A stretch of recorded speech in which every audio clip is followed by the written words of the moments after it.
Hello everyone, it is I, Republic Studs. Welcome back to Ask the Stud, episode 12. Oh yeah! We are back at this and I'm very excited, but first, if you guys like Lego Star Wars or anything along those lines, I ask you all to hit that red subscribe button, make it turn gray. I am going for 30,000 subscribers and I need your help, every single person watching this. We have loads of questions from if we're getting a Gunship next year, to what is the best valued Lego Star Wars set on shelves in 2022.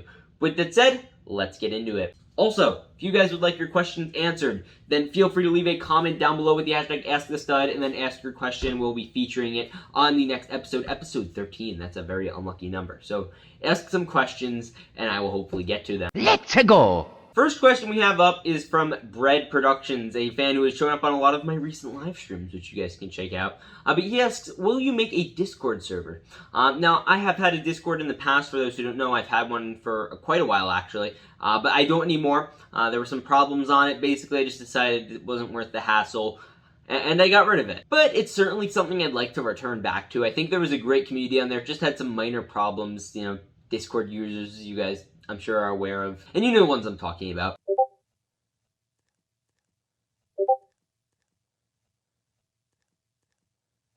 What? Hi. But there were a lot of great people on there. They far outnumber the bad ones, so I really want to bring it back. So here's the deal. If we hit 30,000 subs, I'm bringing back a Discord server. If we hit that by the end of January, so rally your forces. We're going to have a new one very soon. Now, next up, we have a question from Grand Admiral Thrawn himself. That's pretty darn impressive. So he says, what do you think the best Star Wars set on shelves is in terms of how it is worth? And also, what minifigure packs do you think is a better value? Now, we're going to discuss all this. Love the channel. Keep up the great work.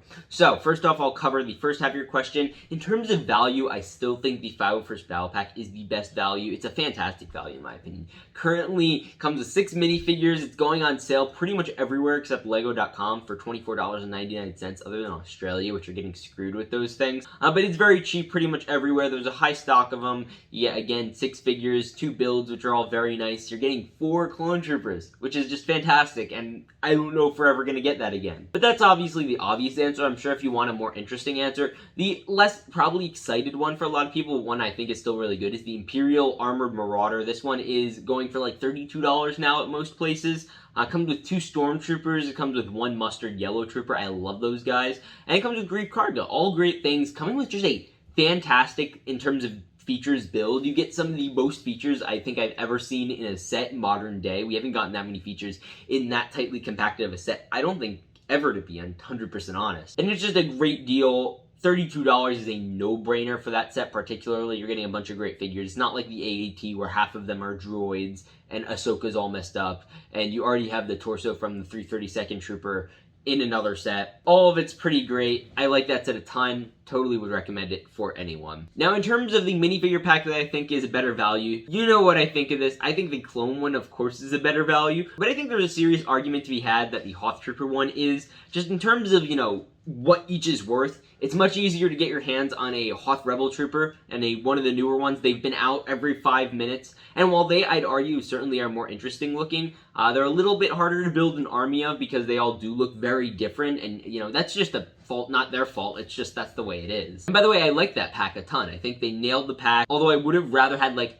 anything other than Hoth Troopers, because that's just so boring to me. I really wished it wasn't going to be that, but it was. And yeah, I just like that one more, so I'm going to go with that, but really it's up to personal preference. I think they're both great deals. Next up, we have a question from Tano Productions. What should I get in terms of Infinity Saga set? Should I get the Infinity Saga Guardianship or the new Avengers Tower? Great video, and I love your content. Really hope you get more subs. And you deserve more. Keep up the good work. Thank you very much, Tano Productions. Thank you for the question.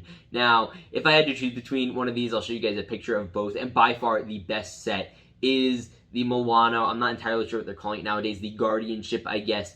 That is a fantastic one. I have not gotten this one yet, but it is just beautiful for a number of reasons. First off, it is a fantastic play model. It looks like something straight out of the movies. You get stellar minifigures in it. And, you know, you get just a great interior, great everything. And on top of that is a fantastic shelf model. So say you grow out of, you know, playing with them or whatever. I don't know if you do that or not. And you just want to keep a nice shelf model. It looks good on shelves. I'd go as far as saying it's UCS set quality, if not Master Builder series. And I know that doesn't really exist in Marvel, but I think it counts under that, which is fantastic. It is a great set. I think it's 18 plus. If it's not, should qualify as one, to be 100% honest, but I understand why they wouldn't if they didn't, because, you know, they want to make it available for everyone, which doesn't make sense why 18 plus Sesame Street exists, but hey, I guess. Now, compare that especially to the Avengers Tower, which I think is a very lackluster build. It's a no-brainer. Go for that one. If you haven't chosen already, go for that one. It is an easy pick. Much better set than Avengers Tower. And Avengers Towers, I feel like, are always going to be coming out. Next up, we have a question from Muhammad Selak. Now he says, ask the stud, how much longer do you think LEGO will keep making these smaller 18 plus style sets such as the Darth Vader's meditation chamber thingy and the helmet set? Personally, it's one of my favorite things that they have been doing, and I do not want it to stop anytime soon. How do you feel about them? Are there some examples of sets of this kind that you would like them to make? Keep up the great work. Thank you again, Mohammed. Now, there are so many great things with this. First off, I completely agree. It's a great line for the adult collectors. It's a great thing just for shelf pieces. I think I have nearly every helmet set. I'm just short on Darth Vader. I have most of the 18 plus sets. Now, rumor has it, upcoming this year, they're going to be updating this theme a little bit. It's going to be more based around quotes. So they're going to be recreated different scenes where different quotes were given. So they're going to do one with the garbage chute, and they're going to do one with, say, Yoda, where it says, do or do not, there is no try, and then it's him lifting the X-Wing out of the swamp. So, Dagobah, that's going to be pretty cool. And obviously, prequels would be a no-brainer of stuff I would want, but let's give you my top 5 opinions on things they should do. Now, first up, this one would be funny. I just think they would totally do this, because this is LEGO we're talking about. And it would be the Rose Tico quote, not fighting what we hate, saving what we love. I think you just recreate, like, a scene from the movie. You could recreate the scene where the 2 ski speeders crashed. I don't know what they do. It just feels like a very LEGO thing to do. Next up, I would totally do the Dooku versus scene. There's not really many particular quotes in there. I guess they could make the plaque do it. I would love to see an adult-style set that has the do-it like type scene where you have Dooku, Obi-Wan, Anakin, Palpatine. They can make it even like $90, $80. I think it would be a great set. I think you could really nail a lot of features. And you can make it pretty simple. It doesn't have to be overly crazy. But I think that would be a fantastic set. Much better than if they were to do just a kid's set. This would look much better in my opinion. Next up at 3, it would be... It's a trap! Admiral Akbar. I think that would look great. I would love to see the little Akbar command station on Home 1. That would be fantastic. And I think that would be a good 18 plus quote set. And you could have the Han Solo's Millennium Falcon cockpit. You would say, never tell me the odds. Never tell me the odds. I always wanted a Millennium Falcon cockpit, like, just to play around in, because it's one of the places you spend the most time in the original trilogy. And I think just having a full interactive, like, highly detailed thing that is minifigure accurate in terms of size, which we have not gotten officially before, where you could actually have them walk around a little bit and there's room for everything, which would be great. I think we need to get that. I think that would be fan-flippin-tastic. And finally, the best one would be...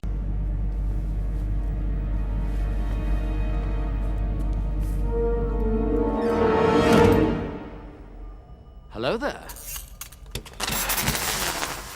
General Kenobi! I think this would be a fantastic 20th anniversary of Revenge of the Sith set. Just a hello there, 18 plus plaque set. You have the Obi-Wan jumping down to visit General Grievous. You have a few droids. Maybe you have some sort of build. I don't know what will go with that, but I think hello there would be freaking the best. And it would be one of the best-selling LEGO sets, and LEGO Star Wars sets at least ever, because everyone loves the meme, and even memers and everyone will go out and buy it. It would be great. So yeah, I totally would love to see that line continued. Let's get into the next question. Now, CM Owen asks, hello there. I've been hearing a lot of people talk about the potential of a Gunship regular playscale set this summer. Do you think this is true, or are you going to stick with your list? Now... Hey, it's complicated, It right? is. It's complicated. I'm kind of leaning in the no category, because I would in fact be shocked if they even did another set in this era because of the reaction from the Gunship. Guessing LEGO is looking at the reaction of the Gunship and seeing it's not very positive. They deleted their designer video, which is insane, by the way.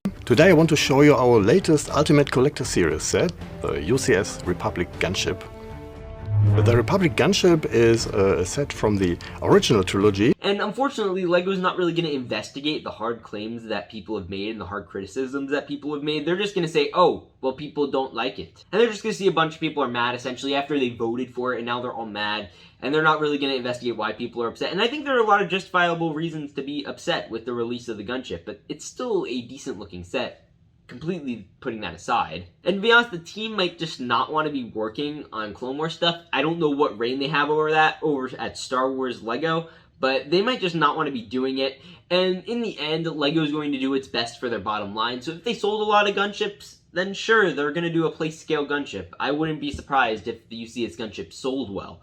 And you know, it's going to be whatever makes them money in the long run, so I wouldn't be surprised if they did one. However, I'm still pretty firm that they're not going to do one this year. I think it's much more possible if we see one, say, next year. Next up, we have another Marvel-related question from Spooderman. He says, what is your favorite Marvel set of 2021? Mine is the Daily Bugle. And I think I gotta agree, Spooderman. I have the set. It is great. I haven't built it yet. I am very excited to build it. We're going to be doing live streams for that. And it's just a great... This year has been fantastic for Marvel, to be honest. First off, you get accurate sets that are based off of something that actually exists in Marvel. I'm looking at the entire Endgame wave of sets.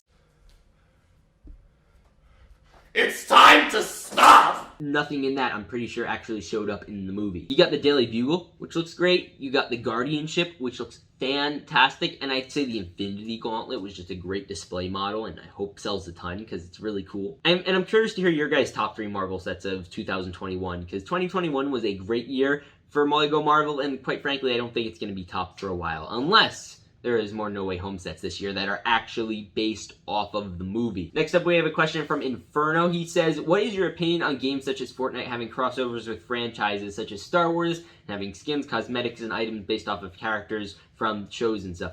Now, stuff like this has been going on for a long time. Cereal boxes, for the longest time, have had theming on their boxes. They'll have different new shows or movies. It's all advertising.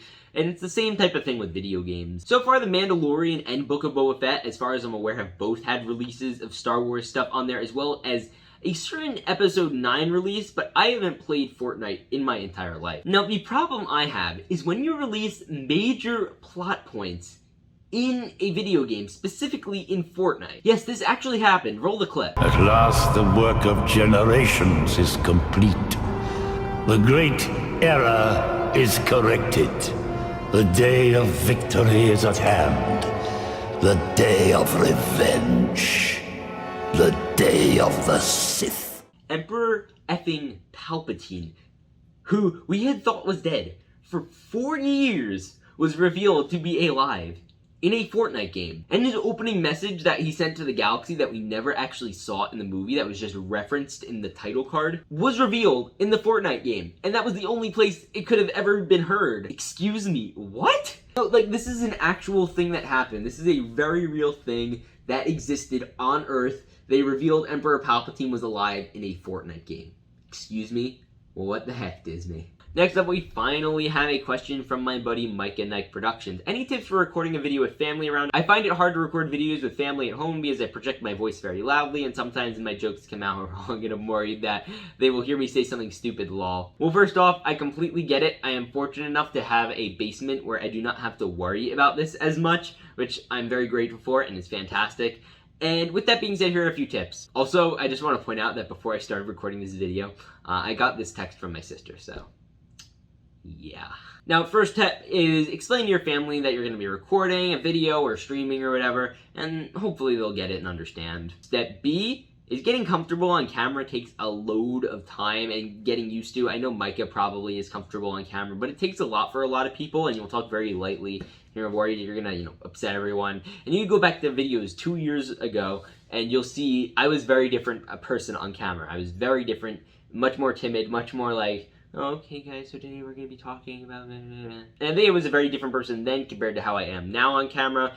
So I think, you have to get yourself out there in terms of able to enunciate yourself on camera. You can't mumble through it because nobody wants to watch that. And the thing is, don't think too much about it, because honestly, that's going to make it way worse. If you think about it, it's just going to throw off your whole recording. You're going to be thinking in the back of your head, oh, am I interrupting something someone's doing? Just make sure you check with everyone before. You'll be fine. Don't worry about being too ridiculously loud, because in the end, unless someone has a meeting or something going on, then it really doesn't matter that much. So don't think about it too much. It's probably for the better. And yeah, that was this episode of Ask the Stud. If you guys want to ask your own questions, put the hashtag #AskTheStud in the comments. Also, leave which question you would like to be answered in the next episode. That said, Happy New Year, everyone. I'll see you all in the next one. Remember, peace out and stay awesome.